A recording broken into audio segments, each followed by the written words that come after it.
The Motor Dream podcast is recorded on Camaragal land of the Eora Nation. It always was and always will be the lands of the First Nations of Australia.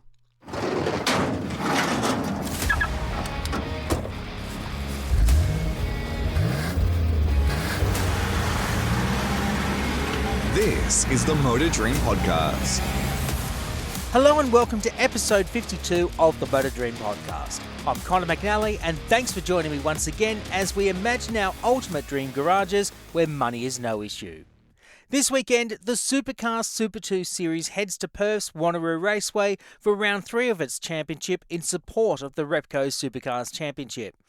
Long established as a vital stepping stone to the main game, this year's talent pool is perhaps the most competitive yet. Amongst the field is a New Zealander whose unconventional path to Super 2 has uniquely prepared him to prove his worth to the sport's biggest teams. More about my guest in a moment, but first, here's a quick reminder about what this show is all about, especially to our new listeners. I tell my guests that one day they wake up to discover that they've received a text telling them to check their bank balance. They then open up their bank app and they suddenly discover that they're instant billionaires. As soon as they discover their newfound fortune, they get an email from this mystery benefactor that tells them that they can spend anything that they like and they can buy any car, bike or machine that they want. There is a catch though. They are only allowed 3 cars, bikes and machines in their dream garage. Sounds easy, doesn't it? But as my previous guests have told me, it is very difficult to decide what they would love to have in their dream garage. As always, be sure to like and subscribe to the show itself wherever you listen to your podcast, and be sure to check out the entire episode library if you've not yet done so. There's 51 episodes available that you can go through anytime. Also, be sure to follow us on our socials, which we'll tell you more about at the end of the show. The level of driving talent that has come from New Zealand to race in Australia's premier touring car series has been well documented over the last 4 decades. Since Jim Richards became the first Kiwi to win the Australian Touring Car Championship in 1985, the first of 4 Australian titles, only 3 other drivers had joined him on the honour roll. They are the late Robbie Francevic, Scott McLaughlin and Shane Van Gisbergen, who remains the most recent champion.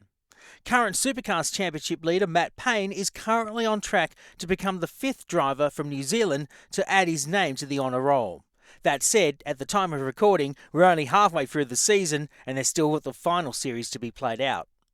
Add into the race-winning efforts of Greg Murphy, Fabian Coulthard, Stephen Richards and Andre Heimgartner, to name a few, and you can see why New Zealand drivers favourably look at supercars as a vital stepping stone to their racing careers. In fact, drivers from New Zealand have amassed a staggering 229 race wins in the supercars era. Impressive for a nation of 5.35 million people.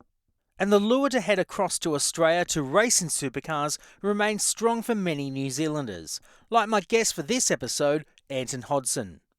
The 21-year-old from Katikati in the Bay of Plenty region is embarking on his 2nd season in the Super 2 Series for Matt Stone Racing, a team that has close ties to its homeland through Matt's father Jimmy and uncle Ross, both of whom were successful team owners in their own right during the 2000s with Stone Brothers Racing. Hodson joined the Super 2 ranks last season with Bathurst-based Anderson Motorsport and went through a tough initiation period before switching teams to MSR in 2026, driving a Triple Eight-built Commodore that was once raced by Shane Van Gisbergen. But Hodson is a driver that is not afraid to expand his racing curriculum and has entered to race in the highly competitive Aussie Racing Cars Super Series for 2026, which is keeping him quite busy for this year. Hodson's a relative latecomer to circuit racing, having made his debut 3 years ago at the age of 18, but he isn't a newcomer when it comes to motorsport. In fact, unlike many of his peers, Hodson cut his teeth on the dirt track ovals of New Zealand. Growing up in a family that has been involved in speedway racing, Hodson started out in Ministocks at the age of 13 and spent 4 seasons learning his craft before he graduated to racing a season of wingless sprint cars and then making the big step up to race in the 410-powered wing monsters in 2023 in the Bay Park Speedway Series. In fact, he got to race against Shane Van Gisbergen early in his Sprintcars career, something that very few people can say that they've raced against one of the sport's best. Since switching to circuit racing in 2023, Hodson started out in the Toyota 86 Racing Series New Zealand before graduating to GT Spec Machinery and racing a BMW Z4 in the New Zealand Endurance Championship, before flying to Australia in 2024 to compete in the Porsche Sprint Challenge Australia for McElrea Racing, where he finished 5th overall. Now he's looking to make his mark in Supercars, where he hopes to join his countrymen on the winners list. When I recorded this interview back in March, Hodson was about to race in the latest round of the Bay Park Sprint Car Series before flying back to Australia to embark on his rookie Aussie Racing Cars campaign with Cody McKay's Chicane Motorsport. Hodson had already completed the opening round of the Super 2 Series with MSR back in February at Sydney Motorsport Park, and he was looking forward to a strong showing for the remaining rounds of the season. We spoke about all things motorsport, his upbringing in sprint cars and around cars in general, and his Sprintcar-inspired dream garage, which will no doubt please those who love to kick up some dirt. So it gives me great pleasure to welcome Ayrton Hodson to the Motor Dream podcast.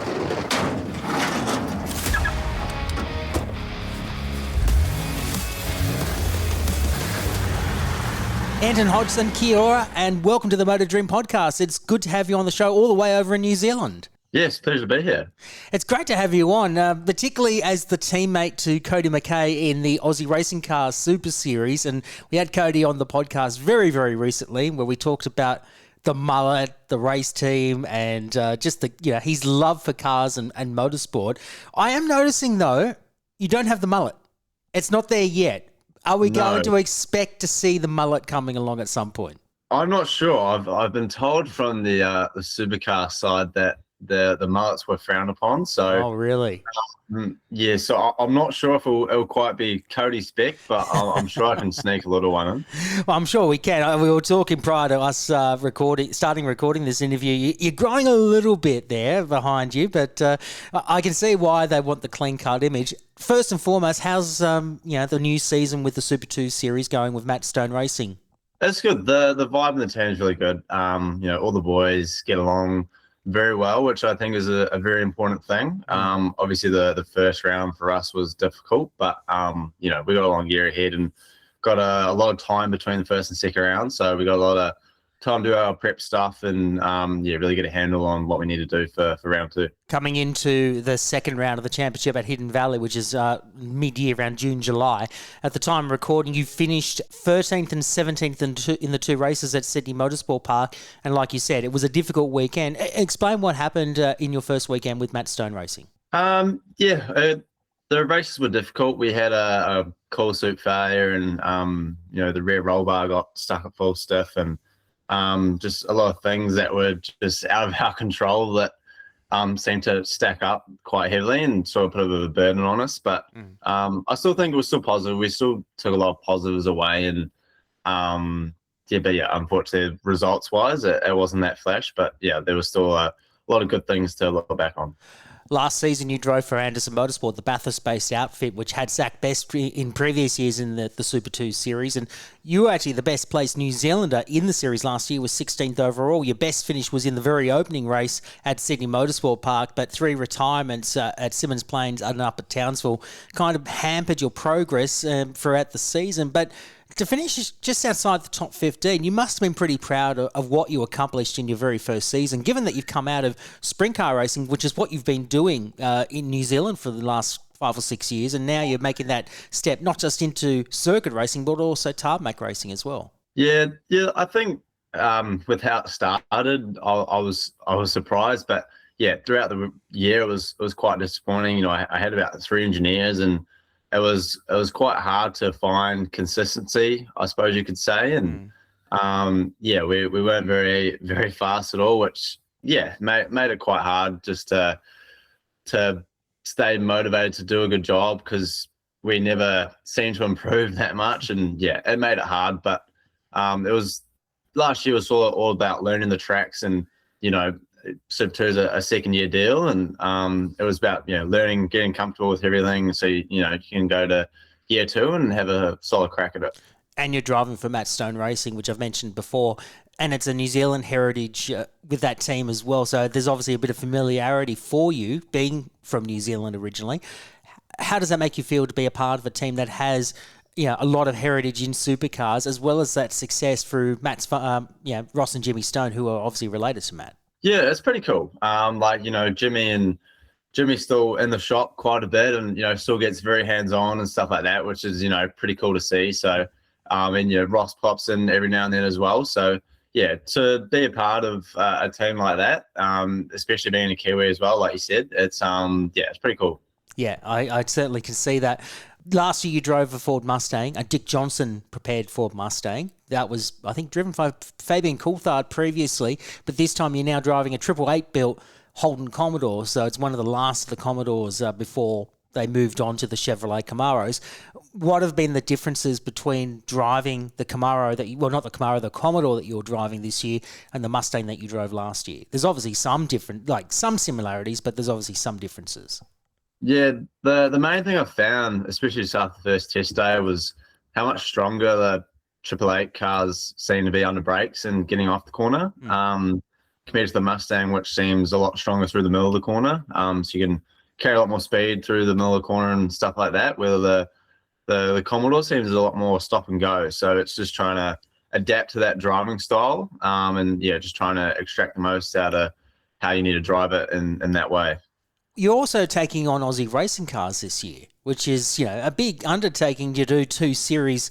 A number of them are obviously running on the same undercard with the Supercars, but to go from one team to another, one that's a professional outfit in Matt Stone Racing, and then you've got Chicane Motorsports and Cody. What's been the dynamic like between the two? I mean, obviously we have the professionalism of the Stone family, and they're obviously well respected.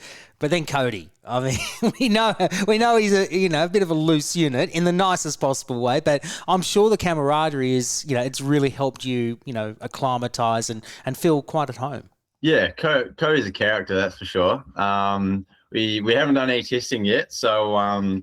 But from that one day where I met Cody at SMP, he seems good, and Brad as well, one of the team owners, he's very easy to get on with. So I'm really looking forward to the year. It seems like everyone's very high hopes going into the year and stuff like that. And running 3 cars, I think we're going to have a pretty good time. Yeah, absolutely. What are you looking forward to with the Aussie Racing Cars? Obviously, they're very different to what you've driven previously. You've done Porsches in New Zealand. You've raced Toyota 86s. And, of course, now you're doing Supercars. But what's the one thing that you're really looking forward to driving these Aussie Racing Cars? I'm really keen to get to Gold Coast, to be honest with you. That's when I heard they were going to Gold Coast, I think in those things, that's going to be a whole lot of fun. So, I think there's obviously a few new tracks on the Aussie Racing Car calendar as well. So I think just to tick off some new places, possibly before Sub 2 goes there next year, if I'm still doing that next year, just have some laps at places that you can't test at, I think is super important before you get to them. So I think that was a massive benefit when we were looking at it. I was going to say, you've also got Bathurst on the calendar as well, which is not at the 1000 this year. It's at the Bathurst 6 hour at Easter, which is coming up in a few weeks' time. So obviously you might get some more track time. It's going to be very different. You've done Bathurst before, but not in an Aussie racing car. You're going to have to adapt your driving style to get around Mount Panorama. But I'm sure that you're not going to be daunted by how big the place is either. No, I don't think so. When they were telling me, I think you do 230 in an Aussie racing car down Conrod, but I think in one of those little things, compared to the supercar, I think we do 295, but I think a 230 in an Aussie racing car is going to feel like 330. It's definitely going to be different, but laps around Bathurst is laps around Bathurst and whatever it is. So no, I'm really looking forward to getting in there. Have you done laps in the simulator like in iRacing or Assetto Corsa? Have you done anything like that to get yourself up to speed in an Aussie racing car or anything similar? Yeah. I've done quite a few laps on iRacing. I've done a bit of trial and error on what's the closest thing, because obviously iRacing doesn't have Aussie racing cars. But got in a Legends car, which I think is the closest thing. And just try to obviously get those sort of braking points reference and, how you actually get around there in one of those. So, you're flat out for quite a bit over the top of the hill. So, pretty looking forward to getting and doing that. That's really cool. I'm really keen to see how you're going to go at Bathurst in an Aussie racing car. I'm sure you're going to be coming back into the pits eyes wide open to think, what the hell has just happened? It's probably just, you probably want to go out and do more laps after that. Yeah, I reckon. I mean, we only got one practice session and one qualifying, so it's going to be having to get straight into it and learn it pretty quick. But yeah, I think we're gonna have a ball, that's for sure. I want to touch on your racing career. You've been racing since you were 13, and you actually didn't go down the karting route. You actually started in speedway when you were 13. You started out in Ministocks, and then you spent 4 years in that class, and then you went to wingless sprints, which is a massive jump up. Obviously, the wingless sprints are not as powerful as a normal 410 sprint car, but you've been doing sprint car full time for quite a number of years since you moved up in the 21-22 summer season. Why speedway over karting? What made you decide to go down the dirt track route initially? I never thought karting was an option for me. Dad actually told me that they looked at karting, but it was so goddamn expensive. He never sort of gave me the prod because if I get hooked, he's in a bad spot. He just hanged it out till I got the speedway. Obviously, he's been a massive speedway guy since he's been racing since he was young. He kept me doing that. But they looked at it, but never did it. And then the whole tarmac thing came about. Going to the last Supercar round at Pukekohe in the 86s, and then a Facebook post came up that there was a test day, and went to it, went pretty well, and the rest happened. It's all happened since then. Which of the two disciplines do you enjoy more? Because obviously you went to Pukekohe, you were there for the last Supercars meet there. There's something magical about New Zealand and motorsport. There's obviously a lot of heritage there, but what makes it so attractive to go and transition from dirt into the tarmac side of things? I just like the challenge of it. It was something different, and I was starting tarmac as I was starting sprint cars, so it was a big summer, that's for sure. But yeah, I just liked the different challenge, and it was something different, and I was always keen to jump in anything I could back then, and especially only doing dirt, we didn't have a lot. It was just something different, and just wanted to give it a good go. Absolutely. Well, you began in the Toyota 86 Racing Series in 2023. You adapted quite well, scored a podium in your debut season, multiple top 10 finishes, and then you went into a BMW Z4 in the North Island of New Zealand Endurance Championship. So did quite well with that, and then you moved up into GT spec racing. So you raced in a Mercedes in the Highland 6 Hour, and that would have been an interesting experience, going through these different array of cars, going from the Toyotas into a BMW and then into a Mercedes, and then you go up into a Porsche, racing the South Island Endurance Series.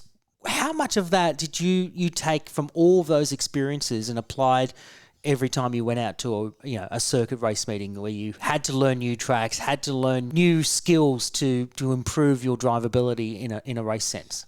Yeah, I mean the BMW and the Porsche side was really good because I was doing them at the same time. So the South Island endurance stuff, I was doing the class 4 and 5 1 hours in the BMW with Brett Sullivan, and obviously won the North Island Championship and the New Zealand Championship in that, which was pretty cool. And then I jumped straight out of that and straight to the Porsche and do another hour in that. So we were just getting so much track time, and you were just learning so much. A different track every 2 weeks, and I think that was massive. Even heading into Australia, we were just constantly adapting, and a lot of the places I hadn't been to in the 86 before that. So I just think the adaptability side of it was massive. You did a round of the Porsche Sprint Challenge in 2024 with McElroy Racing, and they're a very well credentialed team in the Porsche pyramid in Australia. How much did you learn from that experience, spending a weekend with McElroy Racing? Because I guess their skill set and their expertise is probably on par with a number of the supercar teams. I mean, they're a highly respected outfit.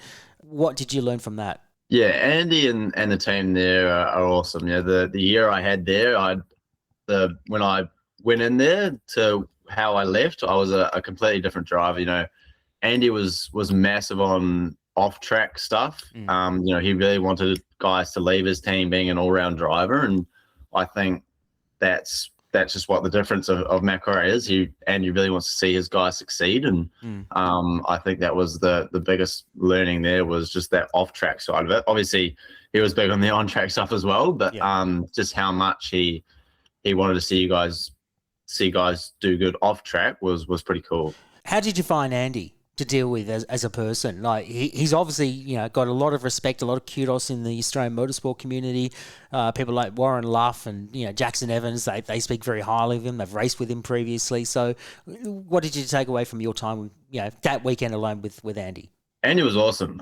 He jokes when he needs to, but he's also serious when he needs to be as well. And I think it's good to have that balance, and he has that pretty knuckled down pretty well. So he was awesome to learn off and gave such great advice as well. So I really enjoyed my time there. And he's also a Kiwi as well, which probably made things easier for you.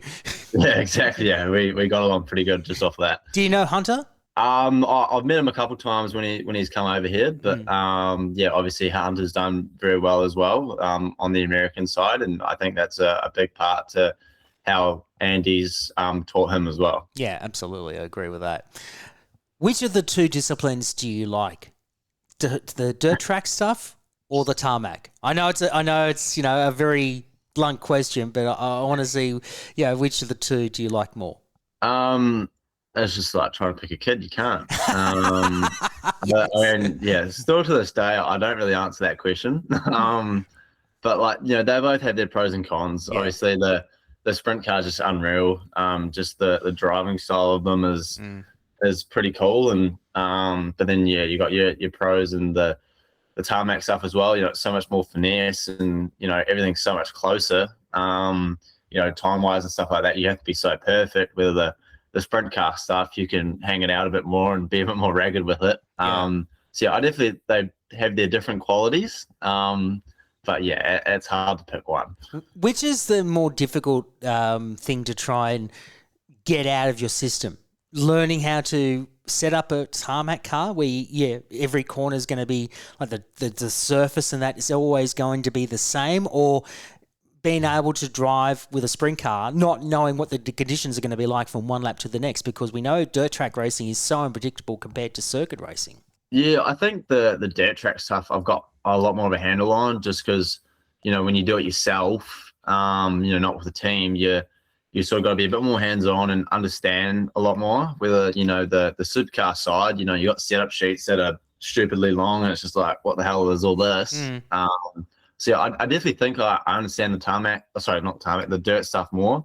But I think that's just because I've spent more time around it. I've been around it since I was born, so it's just sort of more natural to me. I've definitely got to learn more on the tarmac side as well. How's that coming along? Are you starting to understand it more than you did when you first started out? Yeah, for sure. I think, Adam DeBoer, working with him last year, he's so smart. Probably one of the smartest guys I've ever worked with. And he's just massive so good on the damper side of it. And he was just so good at explaining things, and he made it really good. So, learning off him last year was a massive, learning curve and understanding how everything works underneath you.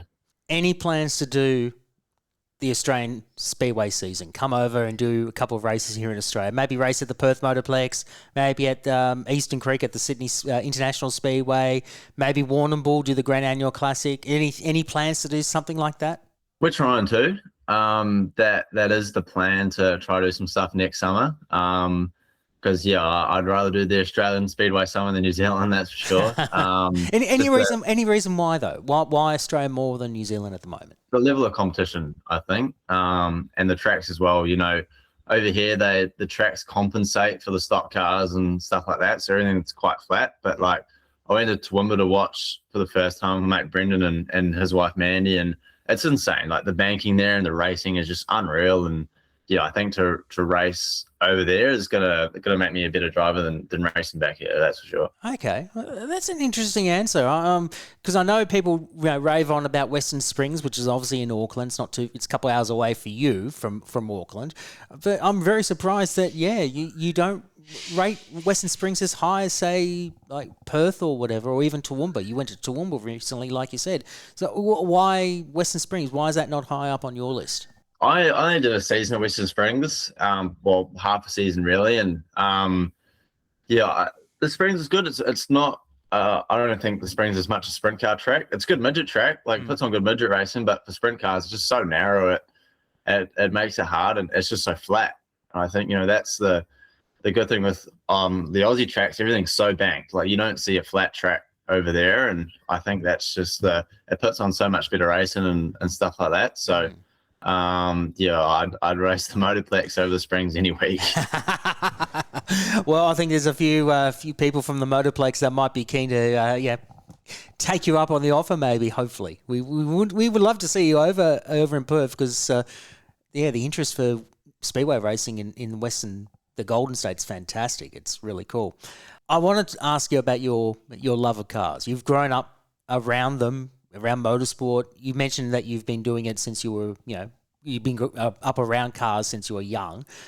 What's the earliest memory that you had when you started getting into this motorsport caper? Like, obviously it's a family affair. Your dad's obviously been passionate about speedway racing all of his life. So, like, how did you get involved? Yeah, the earliest memories I probably have is down Wellington. Dad racing the Super Saloon and the Modifier down at Tamarua. Spending the nights out there every Saturday. That's probably the earliest memories I have. The only racing I did, we go out to the rental kart track every now and then. But me and my brother would be scraping mud off the cars and just playing around when we were 6 to 8 years old, and that's probably the earliest I started to really get into it. And I guess you try to help, but at that age you're probably more just in the way. Did your dad try and tell you, go away, go and do something else, play in the pit or something like that? Yeah, I can't remember, but yeah, he probably did. Yeah. What about other members of your family? Like, did your mum get involved and help with your dad, or was it more your dad that really got you involved into the sport? Nah, more my dad. My mum's side of the family they're into their horse racing, not their motorsport. So yeah, she didn't get me into it. It was more dad's side of the family. So yeah, definitely the dad, my auntie and all that were really hard into it. When did you decide to take up motorsport? Were you trying other sports prior to getting into motor racing, or was motorsport all you wanted to do? I never really thought it was going to be an option till quite late. Like, even doing the speedway stuff till I was 18, I thought it was just going to be a hobby. And I was a big cricket player. I've been playing cricket for as long as I can remember, but I got injured and I probably took a year and a half off and came back and I was crap. So yeah, gave it up and started getting just more focused on the racing side of it, because obviously they're both on a Saturday, which makes it hard in the summer. So of course. But yeah, I never thought it was an option. I went to do an engineering course, and I thought that was gonna be my career. And then that's when the 86 thing came up, and ended up pursuing that instead. Why did you decide to abandon the engineering side of things? Like, obviously you have a fair knowledge of setting up a car, working on the car and everything. What made you decide racing cars was the right call? I think just looking at it, I knew we'd have to put like 100% into it. I knew everything, all my focus had to go into it if I wanted to make something out of it. I couldn't sort of half-ass both. The engineering stuff was taking up a lot of my time, and obviously the racing side of it was going to as well. You go away a lot, and I was starting to miss a lot of class and stuff like that. So yeah, just doing both wasn't going to work. And I, definitely the racing side of it was a lot more attractive, we'll say. Totally understand that. Who were your idols when you were growing up? Like, who did you aspire to be when you decided to take up motor racing as a career? SVG for sure. I think just the way he can jump in anything and can be good. And stuff like guys like Carl Larson as well. He'll jump in, like, even just on the weekend. He won the Xfinity race, and 10 minutes later he's leaving the track, going on the other side of the grandstands to go race a sprint car. So I think just to be able to drive so many cars but be good at them as well is something I definitely idolize to be like. What about people like Scott McLaughlin? Do you aspire like Scott McLaughlin as well, or is SVG the OG? Yeah, obviously Scott's an awesome role model, but I guess the career path he took isn't the one I aspire to be like. But obviously IndyCar is cool, and not saying I wouldn't do it. But yeah, it's just not the option I was looking to go for. Well, I guess if you're driving different cars, maybe two on the same weekend, like with Aussie Racing Cars and Super 2, like you've got to be as flexible. Like Shane Van Gisbergen, I mean, you can do drifting, you can do sprint cars. Actually, speaking of which, have you raced against him in the sprint cars? I have, yeah. Come on, tell us what's the any stories about your time racing against SVG? Yeah, I've got a really good story, actually. Go on, I'm listening. So, yeah, we actually got together down at Bay Park, our local track, and unfortunately, he ended up barrel rolling into the fence.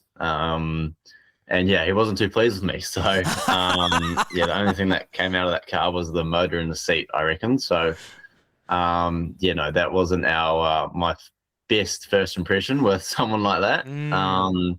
But yeah, he ended up actually helping me out last year in Super 2, which was pretty cool. Seeming I just nearly killed the guy. He's awesome. He was awesome to learn off. So knowledgeable and stuff like that. But when we raced together, it didn't go very well.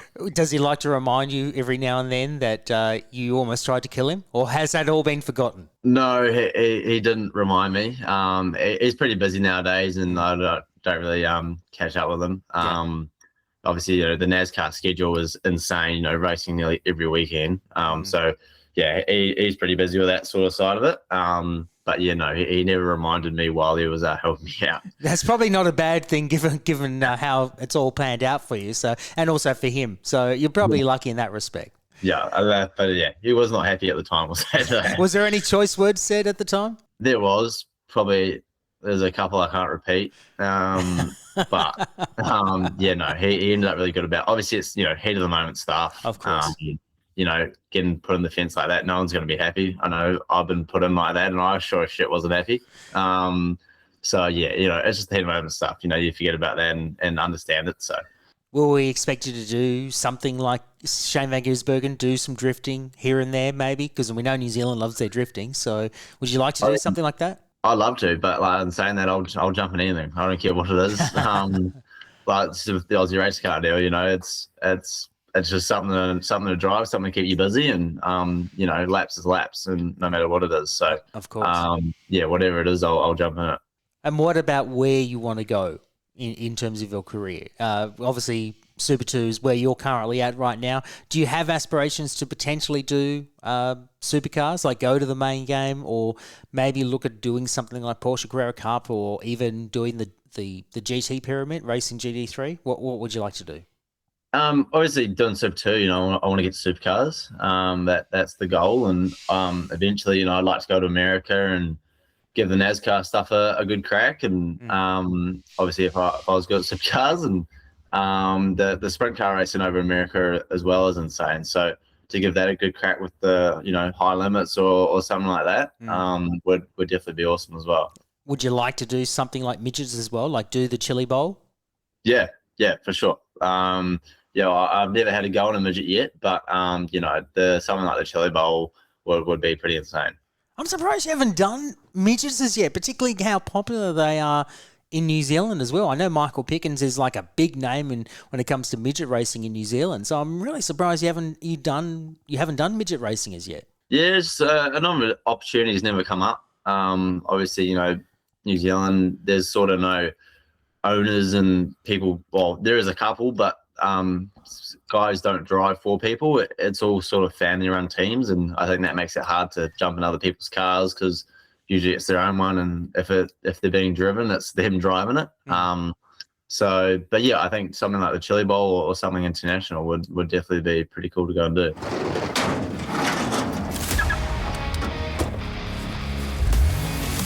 This is the Motor Dream Podcast. All right, Ayrton. I would like to now delve into your psyche a little bit. What makes you tick as a car enthusiast? You've obviously grown up around race cars all your life, so you obviously have an interest in motor racing, interest in cars. So I want to know a little bit more about what makes you tick as a car person. I want to start by asking you the first car that you drove. Do you remember the first machine that you got behind the wheel and had a bit of a drive? Was it like in the family driveway or something similar? Where did you do it? Like first race car driven or any car? Any car. Ooh.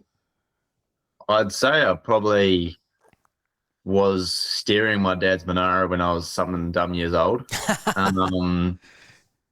I know I drove my mum's Honda, God knows how many years ago when we were back living in the islands. Yeah. I'd say that's the first time I've driven up the driveway. That's probably about it when I was 12. So Wow. I'd say that's the closest I've got. Do you remember the first car that you owned? 1994 Toyota Corolla. Wow. That's like a typical first car. Did you do anything to the car to it, or was it just bog standard? Nah, left it how it was. It was a one-person owner when we got it. Had it since it was brand new. I think it done 40,000 Ks or something. Red paint job, looked immaculate inside and out. And, that was a very good first car, that one. Good choice. Do you remember the first road trip that you remember doing when you were growing up in New Zealand? First road trip? Like, did you have an early memory where, like, say, for example, you went to like a speedway meeting in New Zealand? You went to one of those little country tracks or rural tracks out in New Zealand? Yeah, I'd say probably the most common road trips we did was sort of the Wellington to Auckland. They'd race up at Waikato quite a bit. So I'd say those road trips are probably the earliest memory I'd have. How long were those trips that you normally do? Well, with the trailer, I think it's about 9-10 hours. Whew. That's a long drive. Yeah, and Dad will do it in one day. We'll try to do it in one day. So it's a long way with that trailer. And did you also have to do the ferry across to the South Island, or? I don't ever remember going to the South Island with the race cars. I think Dad only did that when I was very, very young. Going to Nelson and Christchurch and Woodford Glen, stuff like that. But yeah, no, I don't have any memories of that one. Okay. Do you remember the first time that you changed a tyre? Do you remember how old you were when you got told, right, you're changing the tyre? I'd say I probably changed a front wheel on the old modified once upon a time, but I probably didn't do it myself. I'd say I definitely would have had a hand. What, from your dad? I'd say so. Okay. Yeah. Was it easy to do, or did you just followed on what your dad did? I'd say I followed. I was probably pretty dumb back then. So I wouldn't say you're dumb now. Like you're pretty talented if you did an engineering course. What about the music that you listen to when you travel to Australia to do a Supercars round or going on a road trip? What kind of music do you listen to? So like Chris Brown, stuff like that. It's usually what I'm in. Sometimes a bit of white girl music. It depends what mood I'm in. So like Taylor Swift or whatever. Yeah, whatever gets me going. Okay, have you listened to Cody's playlist yet on Spotify? I have not heard it. I've heard what it's about, but I have not heard it yet. No. The fact that he loves Shania Twain and Man, I Feel Like a Woman, I'm a bit disturbed by that, but I can understand his psyche, why he gets psyched up by that. So I'm just giving you a fair word of warning. If he plays that banger before a race, in the Aussie Racing Cars, be prepared because that psychs him up. What about eating in cars? Do you eat in cars, or is that a big no? I don't. Just because usually I'm driving, so I can't do both. Yeah, fair enough. But usually not. Usually not. Okay. What about getting your license first go? Did you get it first go, or did you have to wait a second time? My restricted, I didn't. Really? But my full, I did. Okay, explain what happened with your restricted. I can't remember it. I think I pulled out or something. I shouldn't have. Something like that. One of those simple things that you did, and you got pulled over by the instructor. So right back to the registry. All right, but you said you got your full license without an issue. Yes, I had a few more practice runs before that attempt. Nice. I think how old do they do your full license in New Zealand? I think I got mine about 17 because you can do a defensive course and you can get it like 6 months or a year earlier than you're supposed to, something like that. So I think it was about 17. Got my full. Wow, we don't have that in Australia. We don't have those defensive driving courses. You have to pay to do a defensive driving course, and it doesn't take. I don't know if it does take time off when you're doing your learning to drive, whatever. But anyway, that's interesting. What about the best car you've owned? What's the car that you have a fond memory of? The best car? Well, I don't actually own any. Really? That's the first problem. Well, what about the best race car you've owned? Which is the best race car that you've had? I'd say probably my 23, 24 sprint car. Yeah. I've got a lot of fond memories in that car. With me, Dad, and Skinny all having some pretty good trips away. And that's the car that my brother races now, that chassis. I got a lot of fond memories in that car. What chassis is it? Is it a cool chassis or Maxim? A Maxim. Okay. Have you done a cool chassis setup as yet, or is it you've been Maxims all? No, Maxim through and through. Yeah. Any reason? What's the reason for that? Just because that's what Skinny Colson, my crew chief, that's what he's always ran, but we ran that my first season and we got pretty good, and we just didn't see any need to change it because we had a good package going. So just stuck with that ever since. Makes sense. What about the worst race car? Has there been a race car that you've had right?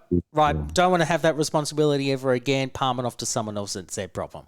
No, I've been quite lucky to have all pretty good cars. All prepared quite well, and all treated me pretty well, I think. So I don't have one that I hate, we'll say.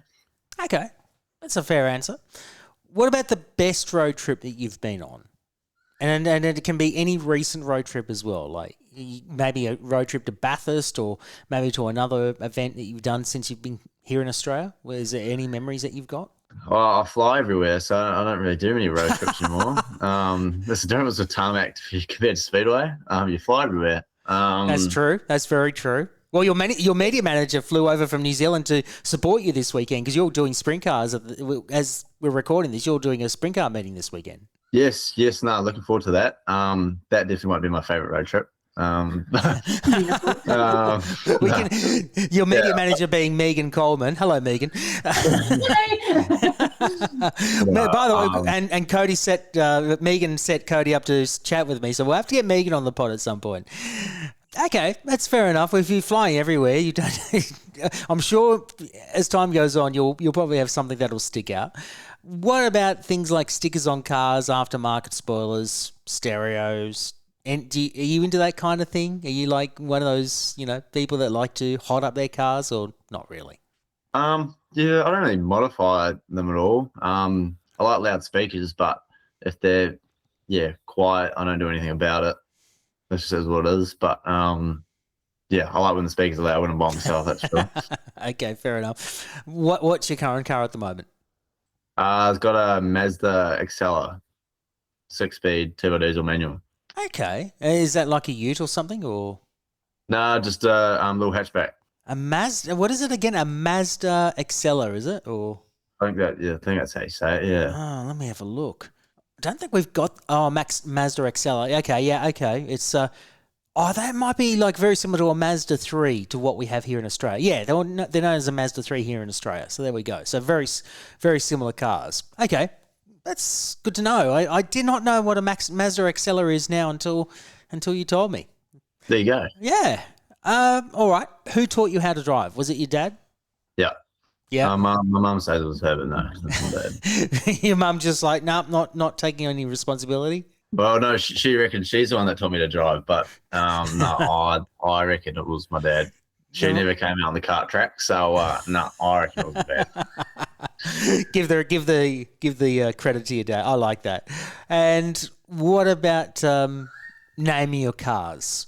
Do you name your race cars? Do you name your road cars? You do like a Paul Boris and name them like, say, Beth, like Peter Brock did with one of his race cars. Like he named one of his Holden Racing Team Commodores Beth or something. Do you do anything like that? Not really. I guess since I've always moved so quickly, I never really thought about it. I know the Commodore, the current one, Shane already named it because it's SVG's old car. Oh, okay. So I can't actually remember what it was now, but that already apparently has a name. But no, I haven't named any of my past cars. Okay. Do you find it cool that you're actually getting to drive one of your idol's cars, particularly after you collided with him after that Speedway incident? Yeah, it is pretty cool. Obviously, it's going to go well, as he's shown in the past. So I'm not sure exactly what year it was, but it's pretty cool to know that he's been in that seat and rack the thing around.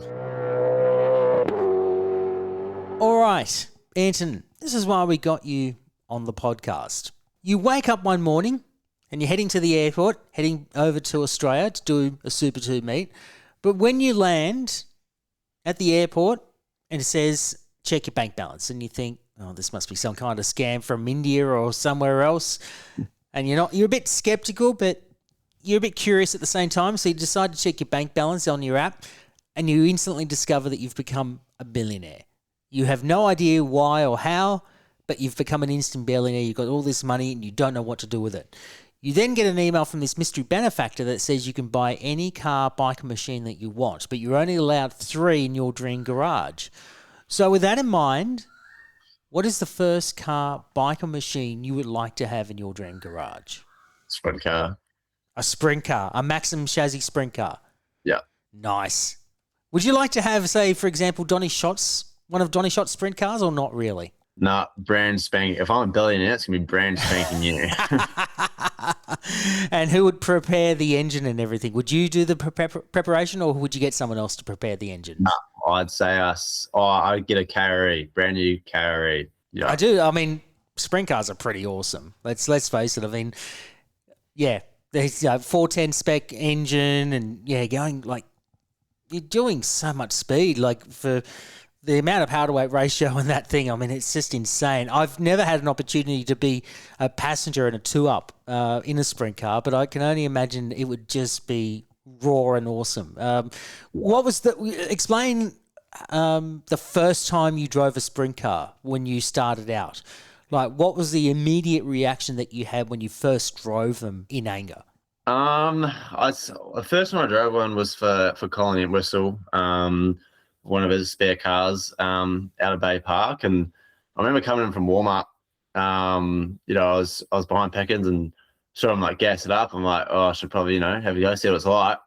It was my first car. I was like, holy shit, like these are unreal. And I came in and I came in. My dad was standing there. I'm just grabbing the wheel, slowly looking up to him like, what the is this? But it was a pretty unreal first time. So that's the first time that your eyes were bulging, thinking, what the hell has just happened here? Yeah, because I mean this wingless sprint and stuff like that, going from the Ministocks, it wasn't like, oh, this is insane. But yeah, the wingless sprint to the sprint car was unreal. Was it just more the raw horsepower and the downforce that you had? Yeah, just the speed you can carry, man, and how quick they go off the line, and just everything about them is so fast and so reactive. It's just unlike anything else. That's a cool analogy. I like that. I like that a lot. I don't mind sprint car racing. They are pretty cool. What about the second car, bike, or machine you would like to have? A hauler for the sprint car to go on.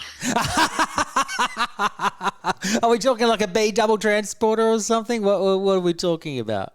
Yeah, I'd just say those massive ones that those Americans have got. You can put a spare car, 3 spare engines, got a driver bit up the front, shock donors, just the whole galore.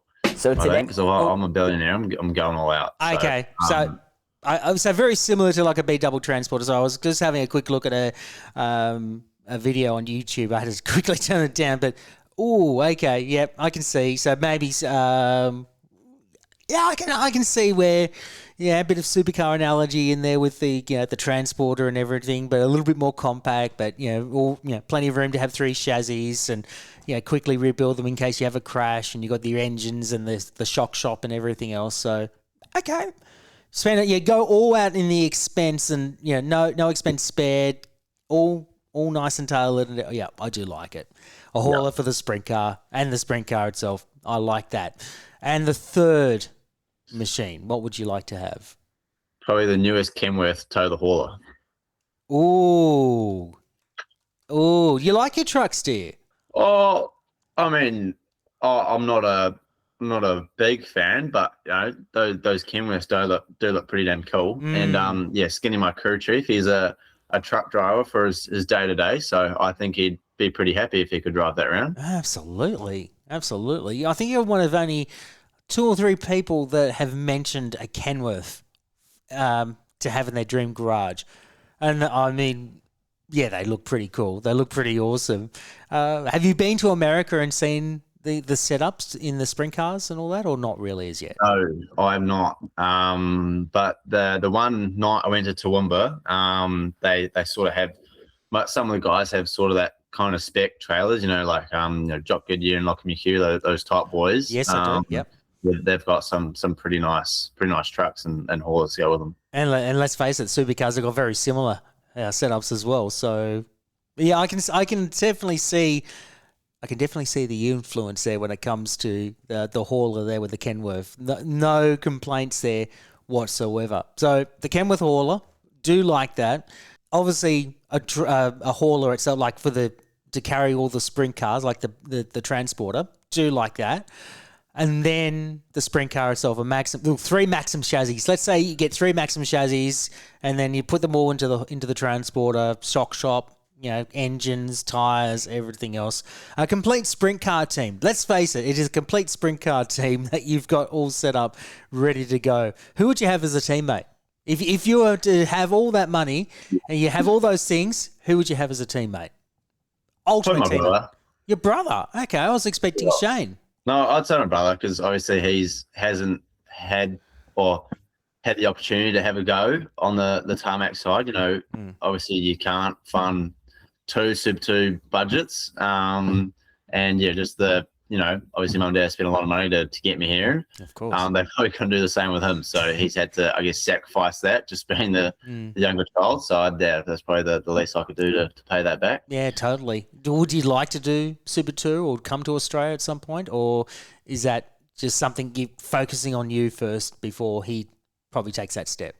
Yeah, I mean, I think he's going to have a go at an 86 at some point, but he's gone off to uni now and focusing on that side. He wants to be a supercar mechanic. So I think he's gonna take that route. And obviously, being 19 now, he's probably getting into it a bit late if he wanted to have a go. So of course, I think he understands that it's sort of not an opportunity for him anymore.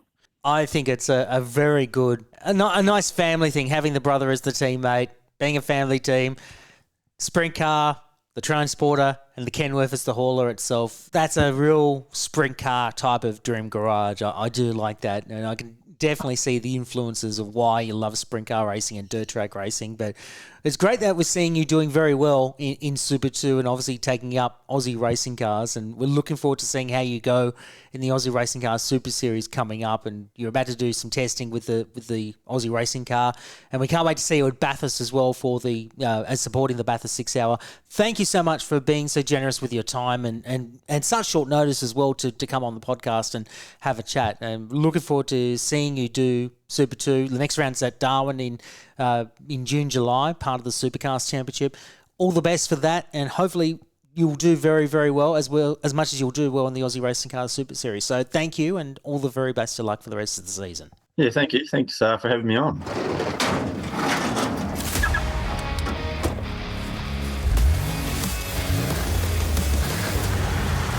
Well, you can take the driver off the dirt, but in Ayrton Hodson's case, you can't take the slide out of the driver. And it's quite evident by his dream garage that he still has a huge fondness for riding that cushion every time he hits the dirt tracks of New Zealand. In fact, it's the first dream garage that is hugely inspired by sprint car racing. I genuinely hope that Hodson gets to display his talents on the Australian dirt tracks in the near future, because I reckon he would give some of the regulars in Australian sprint car racing a run for their money. Now, since this interview was recorded back in March, there has been some significant updates to his racing program for this year. In terms of his Super 2 program with Matt Stone Racing, Hodson heads into this weekend's third round of the series in 12th position, having claimed his maiden top 5 finish at Darwin's Hidden Valley Raceway last month, and he's only 32 points outside of the top 10. In terms of his Aussie Racing Cars campaign, Hodson completed the opening 2 rounds of the series with Chicane Motorsport and was sitting equal first with Rossi Johnson before switching teams and joining Corish Motorsport from Townsville onwards. Despite a horror crash in the opening race of the weekend, Hodson recovered strongly to finish the 3rd round with a top 3 finish in race 3, and he now leads the series overall, heading into the 4th round of the series at Queensland Raceway on the weekend of August 21st to 23rd. My profound thanks to Ayrton for giving up his time in his busy schedule to chat with me, and an extended thanks to Megan Coleman from Coleman & Co PR for facilitating the interview. You can follow Ayrton's efforts in the Dunlop Super 2 Series and Battery World Aussie Racing Cars Super Series, both supporting the Repco Supercars Championship on Fox Sports 506, KO Sports and on the 7 Network. And be sure to check out his website at ayrtonhodson.com, as well as following him on Facebook and Instagram. We've put the links up in the show notes, as well as the Motor Dream podcast website. The address to visit the show website is themotordream.com.au, where you can listen to past episodes, find more information on each of our guests, and also on the show itself. You can follow us on Facebook and Instagram with the handle The Motor Dream, and you can start a conversation about your dream garage by using the hashtag The Motor Dream, or drop us a line on what your dream garage would be, or leave us some feedback on the show itself. Our email is themotordream@beastproductions.com.au. Lastly, make sure to like and subscribe wherever you listen to your podcasts, be it Apple Podcasts, Spotify, Amazon Music, YouTube Music, and now you can find us on the Podbean and iHeartRadio apps. Thanks for listening, and remember to drive or ride safely out on the roads wherever you go. We'll be back for another episode in a couple of weeks' time, where my guest is one of Australian motorcycle racing's rising stars, who has her eyes firmly focused on racing in Europe. It's Tara Morrison. Until then, we'll see you next time on the Motor Dream Podcast. Bye for now. Thanks for listening to the Motor Dream Podcast. This series is proudly produced by Beast Productions.